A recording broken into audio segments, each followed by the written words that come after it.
आपली मुलं आता छान लाईनीत उभी राहिलेली आहेत. 2 लाईन केल्यात आपण, एक गर्ल्स आणि बॉईजची. हां, आता आपण एक गेम घेणार आहे.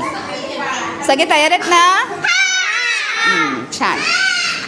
आता वैष्णवी हा बॉल तू धर आणि आयान हा बॉल तू धर. आता सगळ्यांनी लक्ष द्यायचं आहे. आता कोण फर्स्ट येतं ते बघायचं.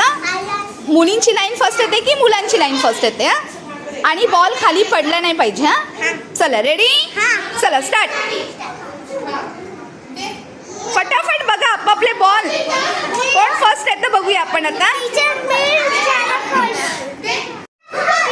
गर्ल्स फर्स्ट आला, लवकर.